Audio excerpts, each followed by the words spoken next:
Esa enai el hearim, Esa enai el hearim, me'ayin yavo, yavo esri, me'ayin yavo, yavo esri, me'ayin yavo, yavo esri, me'ayin yavo, yavo esri. Birth is a beginning, death a destination. But life is a journey, going and growing from stage to stage, from childhood to maturity, from youth to age, from innocence to awareness and ignorance to knowledge, from foolishness to discretion and then perhaps to wisdom, from weakness to strength, strength to weakness, and often back again, from offense to forgiveness, from loneliness to love, from joy to gratitude, pain to compassion, and from grief to understanding, from fear to faith, from defeat to defeat to defeat, until looking backward or ahead, we see that victory lies not at some high place along the way, but in having made a journey. Birth is a beginning, and death a destination, but life is a journey, a sacred pilgrimage, unto life everlasting. Amen. El Harachaman, O sweet God, you've taken a beloved friend. Our friends grieve now in their darkened world. In their silence there is lamentation, in their tears there is loneliness. For glorious love that united them in life, that united each and every person she encountered in life. Death cannot sever that. Her companionship, this continues now through the tenderness of memory. But most of all, we come together today in gratitude for the gifts of her heart and her fine mind, her discernment, her long, rich life, now a precious remembrance. In this time of grief, we listen to the voice of our sacred scriptures that brings us the ever-new message of our kinship with one another and thereby with a Creator. I invite you to join with me, if you wish, in the recitation of a 23rd Psalm. The Lord is my shepherd, I shall not want. He maketh me to lie down in green pastures. He leadeth me beside the still waters. He restoreth my soul. He guideth me in straight paths for the sake of his name. Yea, though I walk through the valley of the shadow of death, I shall fear no evil, for thou art with me. Thy rod and thy staff, they comfort me. Thou preparest a table before me in the presence of mine enemies. Thou hast anointed my head with oil. My cup runneth over. Surely goodness and mercy shall follow me all the days of my life, and I shall dwell in the house of the Lord forever. Amen.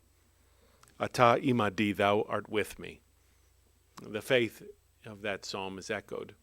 I know it is echoed in the feelings of Gloria's family, who are so deeply indebted to each of you for being here with them, for supporting them, and by being part of what made their mother, grandmother, and great-grandmother's life a cup that runneth over. I've been asked to invite you at the conclusion of our service here today to join the family as they receive guests at Cafe 56, Psalm Center at Eastgate, this afternoon, immediately following the service.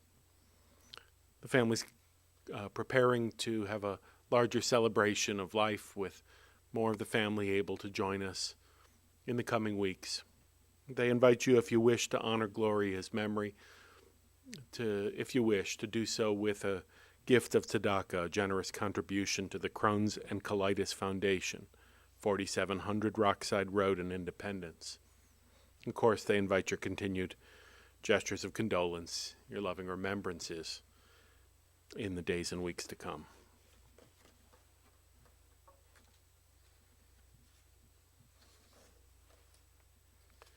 Contemporary Rabbi Jacob Shankman once wrote that inside of every person there is a private place of memory and love, and that in that place, that sanctuary, our loved ones who have gone before us now abide. There we sense their presence, they caress our spirits, and we enfold them in our hearts. They talk to us. They tell us tales. And thus the pain of separation is soothed by memory, the hurt sustained, healed by love, and we ourselves become purified and ennobled even through our sorrow. It's a beautiful idea, don't you think? That our souls are in some way immortal and still a source of meaning and warmth to all whom we encountered in life. And today I pray, dear God, in this gentle space where we have gathered as a community, that this sacred teaching be true. For all of you, I pray that the sorrow which chokes up your throats at this time of loss come to ennoble you in some way.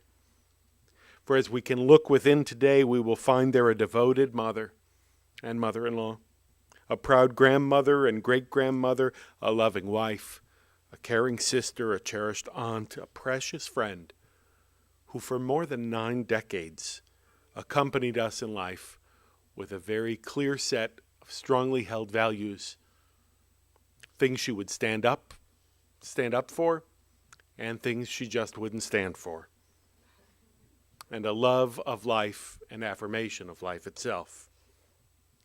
We gather today with Gloria's dear ones, her devoted children, Bob, Barbara and her David, Jim and his Dee Dee, and our hearts ache with all of you as you come to terms with the finality of this loss.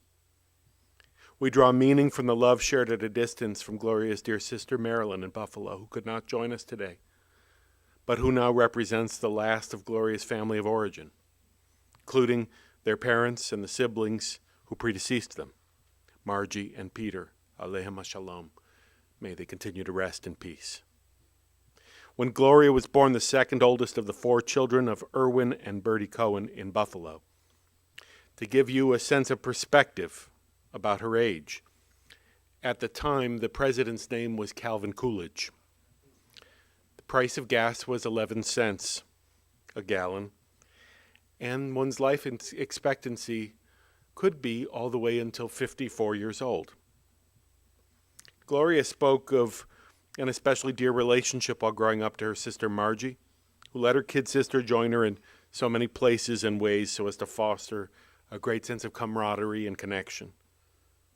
Their father, Erwin, tragically died at less than half the age that Gloria lived, which perhaps gave her a sense of living in borrowed time, but to her family members just represented the kind of courage and purpose that Gloria had to live in the forward-thinking manner, looking back only to gather strength for what might come next.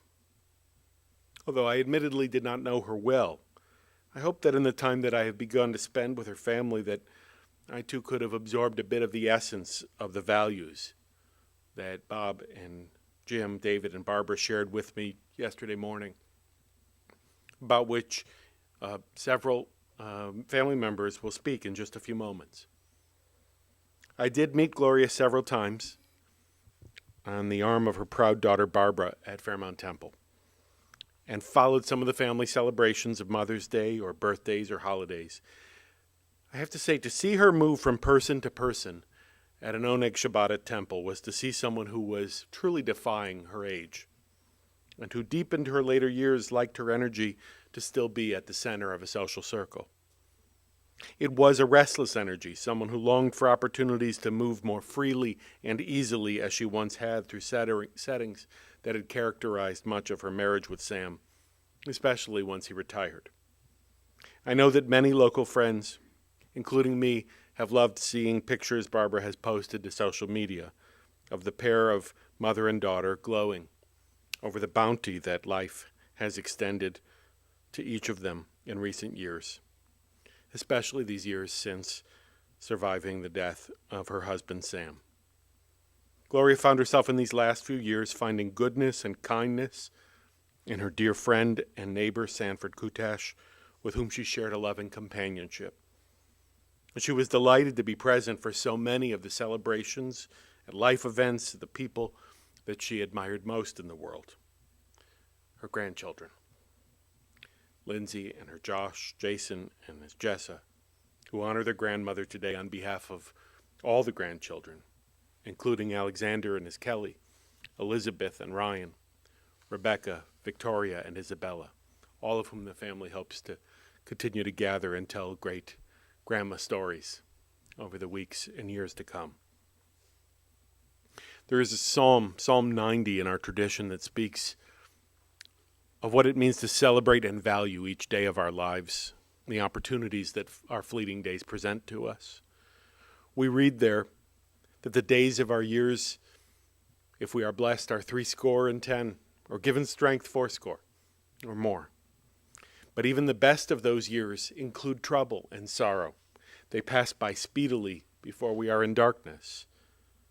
So the psalmist adds, "Teach us, O God, to number each day, to count each day precious, that we acquire a heart of wisdom." To count each day precious and to acquire a heart of wisdom, these values, they seem to me to be at the core of the legacy that we've come to celebrate today. Early in Gloria's life, at the mere age of 27, the diagnosis of Crohn's disease could have and might have staggered most people. But Gloria, cognizant of the need to take care of herself, was determined not to let the limitations and frailties she would experience due to that diagnosis define her or confine her.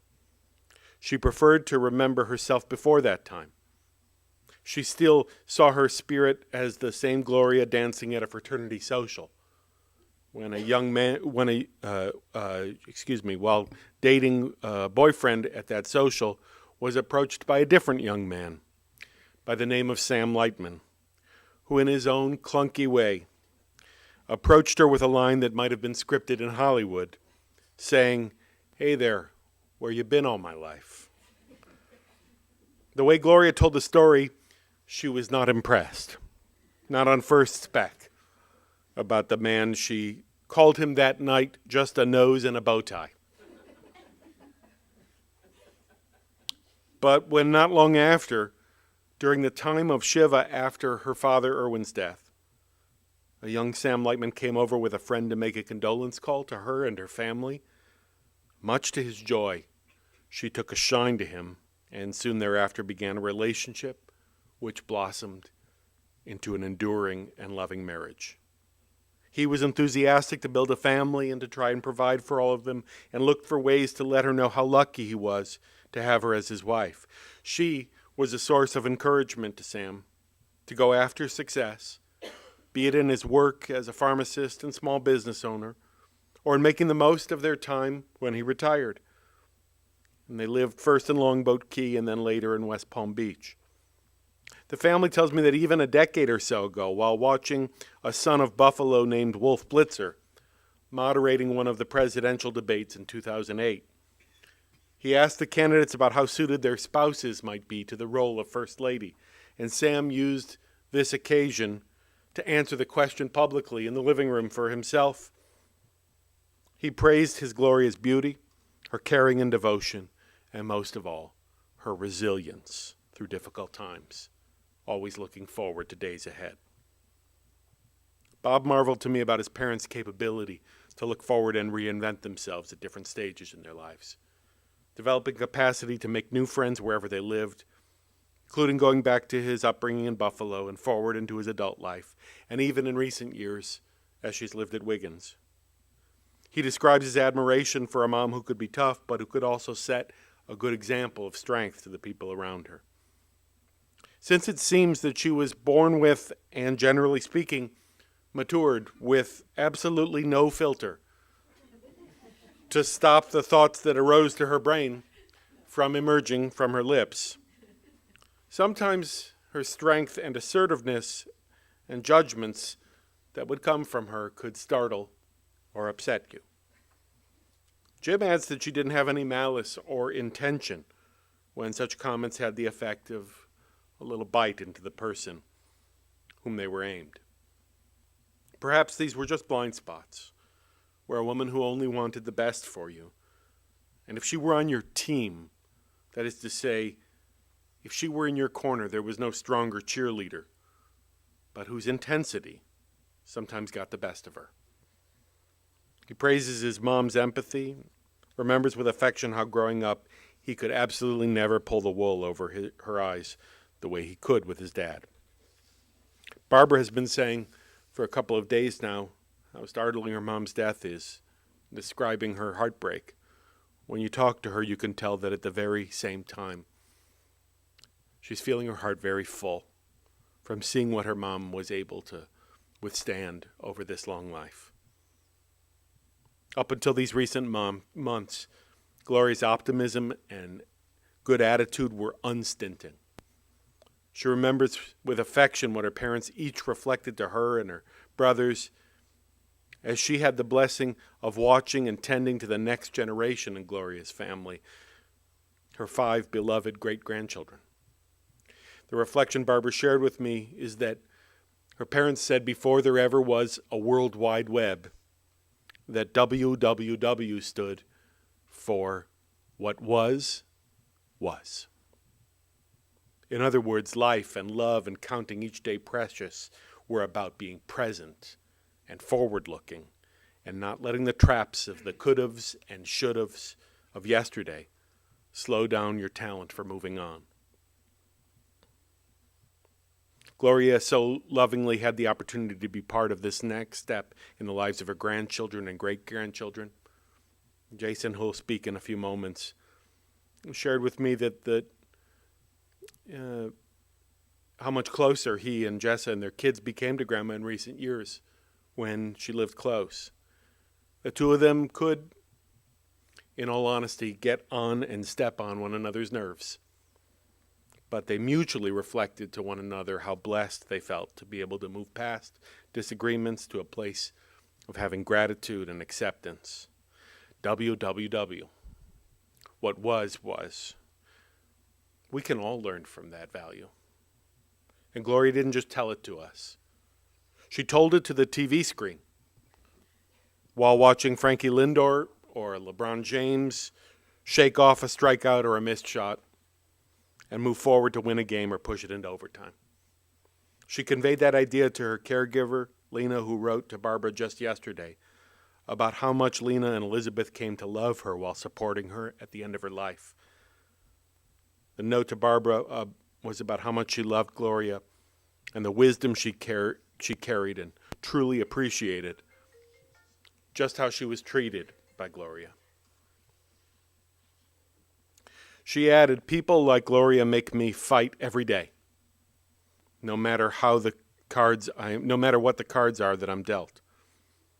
She showed us what a forward-looking attitude, come hell or high water, can mean when you are grieving a loss. And this, I think, is something that, in living to such a ripe old age, one can easily become down-spirited, as many friends, and all but her one sibling, and of course Sam, predeceased her.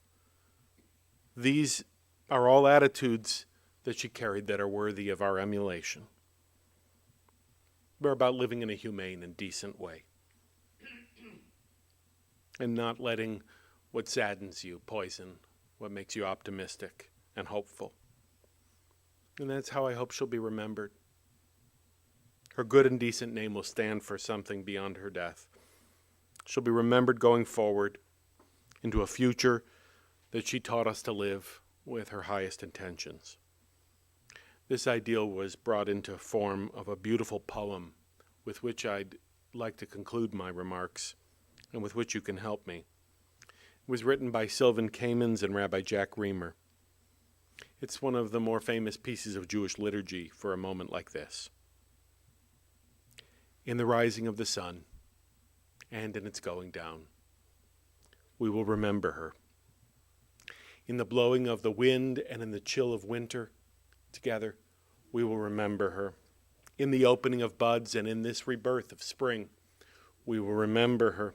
In the blueness of sky and the warmth of summer, we will remember her. In the rustling of leaves and the beauty of autumn, we will remember her. In the beginning of the year and when it ends, we will remember her. When we are weary and in need of strength, we will remember her. When we are lost and sick at heart, we will remember her. And when we have joys we yearn to share, we will remember her. And so, Gloria, as long as each of us live, you too shall as well, a part of us, as we remember you always. Amen. This time I'm honored to call on each of Gloria's children to come forward and share some of their remembrances.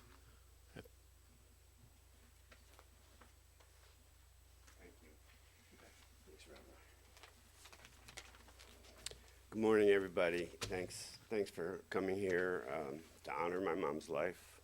I'm wearing a pink shirt and jeans today because when I quickly packed to come to Cleveland, I just couldn't believe that I'd end up standing here. I mean, I thought she'd bounce back. She always did. She always bounced back.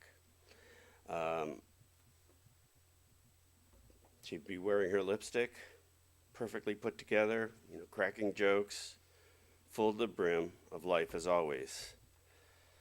She would be having the positive attitude she always embraced. Everything is marvelous. That sweater is gorgeous. Somebody that just shows a little bit of talent is a genius. She would be always so full of love for me, for her family, all her friends, for everybody she met. And everyone, no matter who they were, they would be treated with love and respect. Everybody. She loved everybody. And she always shined and shone with full of life and full of light from her heart. She, as the rabbi said, had many challenges in her life. When I was little, she got colitis, almost died, and that affliction followed her through the rest of her life. At the end of her life, she lost her sight, but nothing could stop her, nothing, until this final stroke. She wouldn't ever miss the happy hour with her dear friends from Wiggins, a trip to the mall with her companion and best friend, Elizabeth, sitting at the fireplace at Wiggins, and then going up to her apartment for some TV with Sanford. Mom, I can't believe you're gone. I just can't. But your light's going to always shine on with me. Love you. Thanks.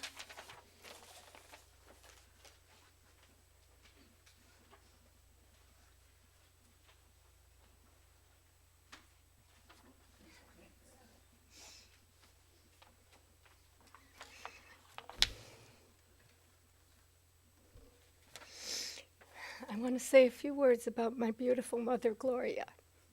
95 years young, classy and sassy. She neither looked her age nor acted it. She lived life to the fullest, always looking forward to what adventure was coming next and never looking back or what was or what could have been. Her sense of humor and great wit were second to none. Always able to get a laugh out of me and just about everybody else. And her empathy and compassion for those less fortunate was ever present. She had a fabulous sense of style and always put herself together looking adorable with her makeup, clothes, and jewelry and nail polish. Mom was blessed with a beautiful life. As a child, she spent the summers on the Canadian shore at Lake Erie at Waverly Beach with her family and many of her cousins. My mom and dad had an extraordinarily loving marriage for 68 years, and what a pair they were. My dad was the focus of her life, and she loved doting on him. They were completely devoted to each other. They were not only lovebirds, they created a beautiful family of 3 children, 7 grandchildren, 5 great-grandchildren, now 2 more on the way. They had wonderful, close, lifelong friends and made many new ones wherever they went. They played golf and tennis and bridge together, and they were the best of the partiers. As great as her life was, Mom also had many difficult challenges to overcome. She suffered from Crohn's disease her whole life, but never let it stop her from going anywhere or doing anything. She always saw the bright side of everything with optimism and positivity. I must admit, I didn't think she would do so well making the move to Cleveland after my dad passed away. However, she totally embraced her new life at Wiggins in a very big way. She had a fabulous relationship with Sanford Kutash, became a huge Cleveland sports fan, and was undoubtedly the reigning queen of the Wiggins happy hour, holding court each day at 4 o'clock at her regular table drinking her scotch. Her caregiver, Elizabeth, was so important to her. She was her friend, her confidant, and her honorary granddaughter. I was so proud of her and amazed by her ability not only to adapt, but to become such a bright light at Wiggins. Her spirit and high energy were forces to be reckoned with. We became very close over the last 7 years since she came to live in Cleveland. We had a great newfound friendship with almost a reversal of roles. I never once called her when she didn't want or need something, and I always got it for her. She always had something going on, a hair appointment, nail appointment, doctor appointment, CVS, Talbot's the mall, you name it. She was doing something every day. Costco, the chickens. I will miss all of those things. There is no bond like that of a mother and daughter. I know I was so lucky to have had her in my life for 68 years. But it's never long enough. Things will never be the same without her, and my heart is broken. The next morning after she passed away, I was sitting on my bed looking outside the window, and I saw 2 red cardinals frolicking together through the trees in the backyard, kind of like what you see Disney cartoons.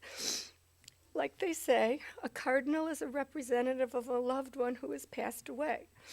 I believe that those 2 birds were my parents being reunited and letting me know they will always be with me.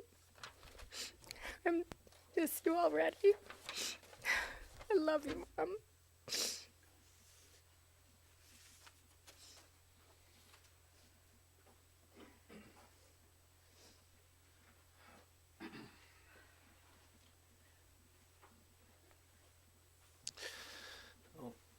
First of all, I want to make clear that just because my mother is gone doesn't mean anyone is allowed to gain weight. She has a better view of the scale than ever before, and she'll still be watching. All kidding aside, though, I thought after some of the prior speeches, adding a touch of levity might be welcome, but really, levity was one of the qualities that my mother really had in spades. She was funny, and I'm grateful that some say I am too, and I know where I got it from. And when things get tough, sometimes being able to crack a joke and make people laugh is a wonderful attribute, and boy, did she ever have that. The other thing that I've come to realize as I've grown up is all of my life I felt incredibly loved by my parents, and in more recent years by my mother. Loved to the point of sometimes I almost felt suffocated because I was loved so much. And I realize now that not everyone feels that from their parents. Not that seemed like the most natural thing to me, and it was really unique, and it's a great thing. And Gloria did everything hard, my mom, and including loving people and loving her children especially very, very intensely. And cumulatively, it's just had a wonderful effect on my life that it took a lot of years to appreciate. The last thing I'm going to say, because I do want to be brief, is just, everyone has touched on my mother's ability to overcome adversity, and everyone has touched on her positive, forward-looking attitude.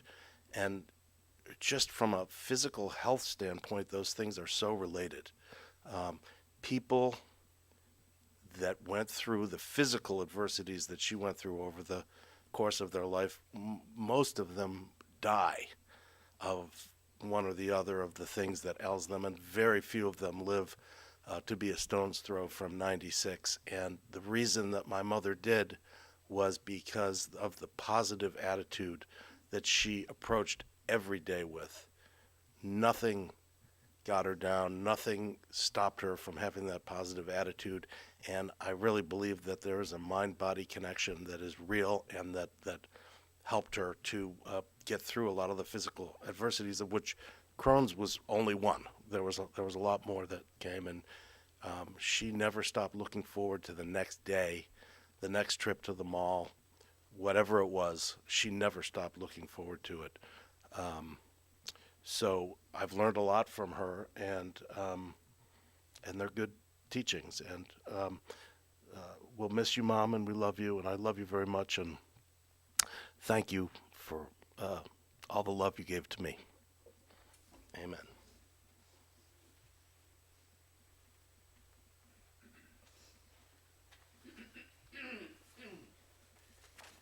Okay, I'd like to thank everyone for coming today. The past few days I've reflected on the fact that unfortunately I no longer have any grandparents. My last living connection to my grandparents' generation will now just live on as memories. And now each of the other generations, including my own, have now stepped into the place where our parents were before us. So I'm no longer a grandson anymore. I'm now a father. My grandmother was a very special woman, as everybody knows. We had a very special relationship too, kind of, like oil and water. I'm just kidding. Right before I ruptured my spleen in 4th grade, I told my grandmother she was my worst nightmare. As an adult, I'm sure whatever I was doing, I would deserve the discipline, because I was certainly quite prone to mischief. And when she came to visit me in the hospital, her first words were, "Your worst nightmare is here." However, most of my memories of my grandmother were very fond. My earliest memories were celebrating birthdays and Hanukkah with them down in Florida. We always had a wonderful time, my sister and I. I also have a vivid memory of Chinese food on Christmas dinners, and there being an overabundance of MSG supposedly added to our meals.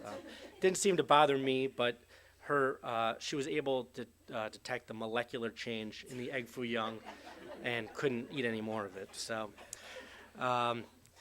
we would go and spend our vacations with them in Florida, fishing, time at the beach, at the pool, and kind of what Jimmy said, I just kind of assumed that's what everybody did, but it wasn't. And now I realize how lucky I was to get to do all those wonderful things with my grandparents. My grandparents always made a special effort to come to all of my special events, whether it was my bar mitzvah. They came up my summer camp in New Hampshire. They were at my college graduation. They always made it a point to share all of our milestones with me. And I'm so blessed to have had, my grandparents able to do all that with me. And I realize now how lucky I am for being able to partake and participate with all those wonderful events with them. Mostly I'd been connected with my grandfather. I spoke with him more. We shared a lot of the same interests. He was always very into learning about the computer and email and iPhone, and so we connected on a lot of levels with that. However, once he passed away, I was able to create a special relationship with my grandmother. We had a regular bagel brunch standing appointment at Wiggins. I think it was the first Thursday or first Sunday. I'll see how good I am with it. I wasn't responsible for the planning, obviously, but it was a once-a-month thing. Noah would love to go. He enjoyed it. He made a special connection, too, with his great-grandmother. He before called her Grandma Gloria, but now, as he was older, he understood what her name was. She was pretty much a fixture in our lives here in Cleveland over the past few years. It was the last 7 years, and she was at every birthday, wedding. She was at all of our Passovers, all of our celebrations, and I really got to get closer with my grandmother, more so than I had probably been at all before that. We'd speak on the phone. She loved her great-grandchildren. She always asked about them. First questions, how are they doing? How are they feeling? Is Noah good? Nash good? And they really made a special connection, too, which I think is fantastic, to be able to have a fond memory, which Noah will have of his great-grandmother, and be able to remember all the special things that they got to do. I also wanted to thank Sanford for being a wonderful companion for my grandmother during the last few years. You certainly enriched her life and gave her a lot of fulfillment, and our family will always be grateful for that. It's going to be hard not to have my grandmother at any of our special events, our parties, our milestones. She was always a pleasure and a conversationalist, and she always brought a lot to the party, to wherever she went, and to whomever she met. I'm super sad that she's gone, but at the same time, I'm very happy and appreciative for all the time that we got to spend together, and we will always love you and miss you. Thank you.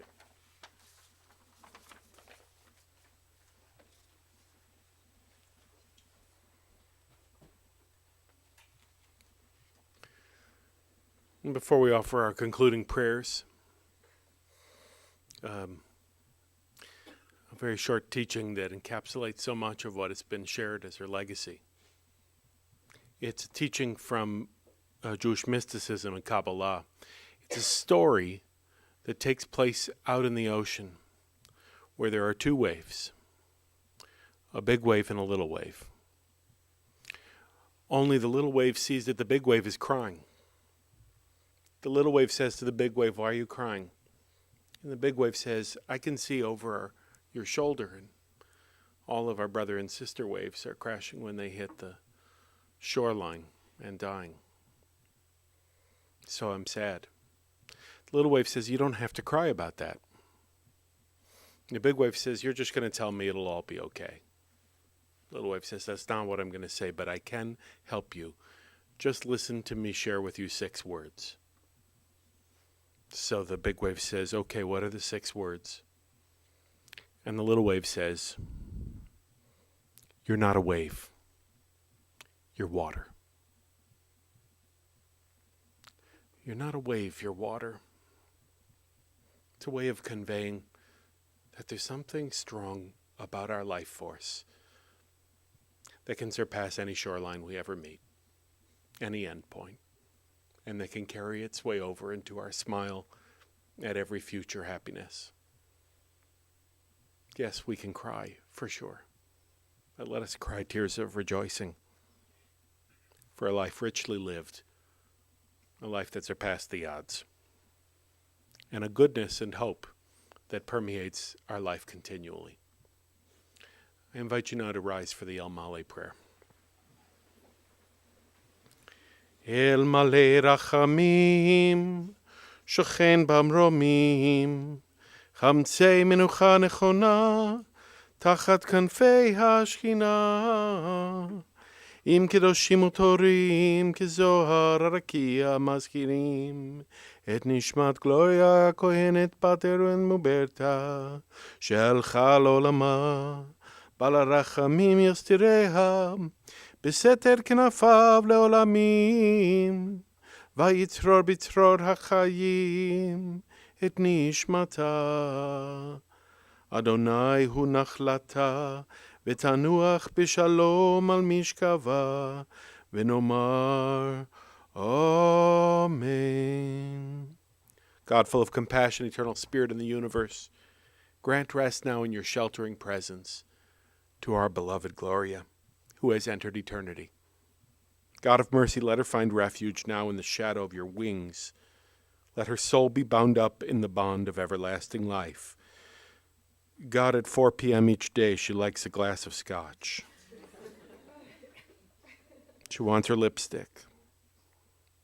And she wants to know the companionship and love that she gave throughout her life. God, you are her inheritance. May she rest in peace. And let us say, Amen. We continue now with the recitation of the Mourner's Kaddish. These words, which never mention death, actually, only our continued faith in life and in force of life's protection over all humanity. We say the words slowly and with love and remembrance. Yitgadal v'yitkadash shemei Rabbah, be'alma divra chirute v'yamlich malchute, b'chayechon u'v'yomechon, uv'chaye dechol beit Yisrael, ba'agala u'vizman kari v'imru. Yehe shemei Rabbah mevorach leolam u'lalmei almaya, yitbarach v'yishtabach v'yitpoar v'yitramam v'yitnaseh. V'yitadar v'yitale v'yitalal shemei dekudisha. Le'ela min kol birchata v'shirata, tushbechata v'nechemata, da'amiran be'alma v'imru. Yehe shlama rabba min shemaya, v'chayim aleinu vel kol Yisrael v'imru. Oseh shalom bimramav, hu ya'aseh shalom, aleinu vel kol Yisrael v'imru. Hamakom yanachem etchem. B'toch sha'ar v'lei Tzion v'Yerushalayim, may God comfort you, each of you, among the mourners of Zion and Jerusalem. Amen.